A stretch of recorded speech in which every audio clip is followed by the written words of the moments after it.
होंगे, उनके विचार भी अलग होंगे। जी दिनेश जी। जी, मैं आता बिलाल साहब आपके पास। ये जो बिंदु उठाए हैं अनिल जी ने, ये काफी महत्वपूर्ण बिंदु हैं। दरअसल मोदी जी के पास कल राजस्थान में उनकी रैली थी, तो कांग्रेस को कोसने के अलावा उनके पास कोई दूसरा पॉइंट ही नहीं है एक्चुअली। और फिर कहेंगे 85 रुपया जाता नहीं था, करप्शन है। उन्हें शायद एमपी का करप्शन याद नहीं आता, उन्हें महाकाल का कॉरिडोर याद नहीं आता, उनको 40% कर्नाटक का कमीशन याद नहीं आता।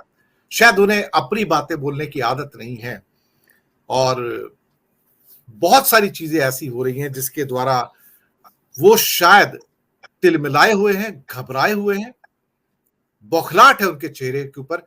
वही बातें बार बार अजमेर में कह रहे हैं और बोलते बोलते लड़खड़ा रहे हैं। मैं आपको बताऊं, अपनी बात बोलते बोलते लड़खड़ा रहे हैं।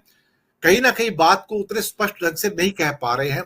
वो फिर से वो एक हुपला, एक क्या कहते हैं, हाइप क्रिएट करने की कोशिश कर रहे हैं कि लोग उनकी जय जयकार करें। लेकिन अब जनता जय जयकार नहीं कर रही है। राहुल की शांतिपूर्वक कही हुई बात शायद उन्हें चुभ रही है, और उसको वो ज्यादा शोर शराबे से दबाना चाहते हैं, जो पॉसिबल नहीं है।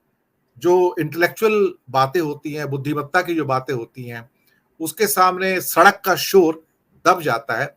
जनता भी इस बात को अब स्वीकार कर रही है। बाकी भाजपा के बहुत सारे छुटभैया आके जो मर्जी बोले, उससे कोई अब फर्क पड़ता नहीं है। ये लोग कर्नाटक और हिमाचल के इलेक्शन में भी छुटभैये काफी बोल रहे थे, और आगे 5 इलेक्शन आ रहे हैं, वहां भी बोलेंगे। तो इनकी अपनी कोई क्या कहते हैं, हस्ती नहीं है। ये अपनी सीट नहीं जीत सकते साहब, ये दूसरे की सीट क्या जीतेंगे। बिलाल साहब, पूरे परिदृश्य पे आपकी टिप्पणी। देखिए, एक सेकंड, इससे पहले मैं कुछ लोगों से अपील करना चाहूंगा। एक मुनाफ शेख साहब है जो हमेशा हमारी मदद करते हैं, आज भी उन्होंने मदद की है, आर्थिक मदद। कुछ और लोग भी जो हमारी मदद करना चाहें तो जरूर आगे आए। हमारा चैनल जो है आपके सामने निष्पक्ष और निडर पत्रकारिता लेकर आता है, तो हमारे पास और कोई सहयोग की अपेक्षा कहीं से होती नहीं है। तो आप जैसे लोग जब छोटे छोटे सहयोग करते हैं तो हमें उससे बल मिलता है। तो आप सबका बहुत बहुत शुक्रिया। बिलाल साहब। देखिए वोरा जी, अगर राहुल गांधी और प्रधानमंत्री नरेंद्र मोदी की पर्सनालिटी का कंपैरिजन किया जाए तो ये एक अपने आप में वाइडर टॉपिक है। और साथ ही साथ जब से Rahul Gandhi San Francisco, Stanford में बोलने गए, इंडियन डायस्पोरा को एड्रेस करने गए, तब से ये पॉलिटिकल कंपैरिजन अब दोनों की पर्सनैलिटी का, और साथ ही साथ राहुल गांधी का वो व्यंग जो उन्होंने मोदी को लेकर किया, एक चर्चा का विषय बना हुआ है, खासतौर से हिंदुस्तान की पॉलिटिकल फिटेनिटी में और हिंदुस्तान के अंदर। देखिए, जब राहुल गांधी बोलते हैं तो दो चीजें स्पष्ट होती है। एक तरफ तो पॉलिटिकल ऑनेस्टी है, वही दूसरी तरफ पॉलिटिकल क्लेवरनेस है। एक तरफ टॉलरेंस है तो दूसरी तरफ इंटॉलरेंस है। एक तरफ डेमोक्रेटिक नॉर्म्स है तो दूसरी तरफ ऑटोक्रेसी है। एक तरफ एन आइडिया ऑफ इंडिया है तो दूसरी तरफ कंजर्वेटिव अप्रोच है। एक तरफ मॉडर्निटी की बात होती है तो दूसरी तरफ रिलीजन की बात होती है। एक तरफ क्लैरिटी से बात होती है तो दूसरी तरफ मिसगाइड करके बात होती है। एक तरफ इंडियन डेमोक्रेसी के जो चैलेंजेस हैं उसको बताने की बात होती है, तो दूसरी तरफ आर्टिफिशियल मैकेनिज्म से और आर्टिफिशियल बातें करके उसको रिमूव करने की बात होती है।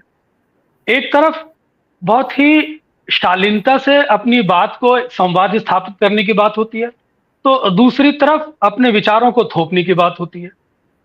एक तरफ इतिहास से सबक हासिल करने की बात होती है तो दूसरी तरफ इतिहास को मिटाने की बात होती है। एक तरफ हिंदुस्तान के का जो रिप्रेजेंटेशन है इंटरनेशनल लेवल पे, उसकी गरिमा को बनाने की बात होती है, तो दूसरी तरफ उस रिप्रेजेंटेशन को डिस्ट्रॉय करने की बात होती है। एक तरफ हिंदुस्तान ने किस तरह से इस आजादी के संघर्ष को हिंदुस्तान के शहदाइयों ने अपनी भूमिका निभाई, तो दूसरी तरफ आप उस पूरे हिस्टोरिकल बैकग्राउंड को मिटाने की बात करते हैं। तो ये चीजें हैं बुनियादी तौर पर जो राहुल गांधी और मोदी जी को अगर आप इंडियन प्रोस्पेक्ट में समझने की कोशिश करें या फिर इंटरनेशनल लेवल पर जो राहुल गांधी बोल रहे हैं, इन चीजों का क्लैरिटी के साथ लोगों को आभास होता है। राहुल गांधी दरअसल एक पोल की तरह, या कहिए इंडियन पॉलिटिक्स के अंदर भारतीय जनता पार्टी ने जो एक हिंदुस्तान के अंदर अपनी राजनीति का ताना बुना है, और जिस ताने बाने की जो शक्ति है वो संघ का विचार है, और वो आज भारतीय राजनीति में इतना शक्तिशाली है कि जिसके दर्शन को, जिसके विजन को तोड़ना बड़ा मुश्किल है। रिसोर्सफुल लोग हैं, सत्ता पे काबिज हैं। राहुल गांधी जब उसके खिलाफ कोई बात उठ करते हैं, जब उसको चैलेंज करने की बात करते हैं, या अपनी पूरी शक्ति के साथ, अपने विचार के साथ उसके पैरेलल लाइन ड्रॉ करने की बात करते हैं, तो स्वाभाविक है उसको पीड़ा होती है। भारतीय जनता पार्टी के स्ट्रैटेजिस्ट को ये अच्छी तरह मालूम है कि राहुल गांधी एक उस पार्टी का रिप्रेजेंटेटिव है जो भारतीय जनता पार्टी के राष्ट्रीय स्तर पर एक वैकल्पिक पार्टी है। और जब राहुल गांधी अगर उस रिप्रेजेंटेटिव के फॉर्म में देश के अंदर एक विकल्प बन जाएंगे, या तो फिर हम कहां जाएंगे। तो इसलिए राहुल गांधी पर हमला किया जाता है, इसलिए उसको सरप्रेस करने की कोशिश की जाती है, इसलिए उसको दबाने की कोशिश की जाती है, ताकि हमारी गाड़ी पटरी पर दौड़ती रहे। और क्षेत्रीय शक्तियों में, क्षेत्रीय दलों में अभी उतनी ताकत नहीं है कि वो इस व्यवस्था का मुकाबला कर सके। देखिए, डेमोक्रेसी के अंदर विचार विचार से लड़ता है, शक्ति शक्ति से लड़ती है, ब्यूरोक्रेसी ब्यूरोक्रेसी से लड़ती है, पर्सनैलिटी पर्सनैलिटी से लड़ती है। और डेमोक्रेसी के अंदर जो आप अपनी बात को कम्युनिकेट करते हैं, वो विचारधारा के स्तर पर लोगों के बीच लेके जाते हैं। तो राहुल गांधी देश के अंदर या विदेश के अंदर जिस तरह से एन आइडिया ऑफ इंडिया की बात कर रहे हैं, ये वो एन आइडिया ऑफ इंडिया है जिसके 2 पैरामीटर्स हैं, tolerance and scientific temperament. In frame के अंदर राहुल गांधी ने जिस तरह से अपनी विजन को क्राफ्ट करने की कोशिश की है, जिस तरह से उन्होंने हिंदुस्तान के अंदर विपक्ष के साथ आने वाली दुश्वारियों की बात की है, जिस तरह से हिंदुस्तान के अंदर धार्मिक माइनॉरिटीज पर, रिलीजियस माइनॉरिटीज पर जो चैलेंजेस हैं उसको सामने रखने की बात की है, जिस तरह से उन्होंने विदेश नीति पर सरकार के साथ एग्रीमेंट भी शो किया है, जिस तरह से उन्होंने हिंदुस्तान के अंदर जो इंटॉलरेंस बढ़ रही है, रिलीजियस इंटॉलरेंस, उसकी बात की है, वो वास्तव में ये सारे वो प्रश्न हैं, ये सारे वो एरियाज हैं जिस पर एक गहन चिंतन और विमर्श की जरूरत है।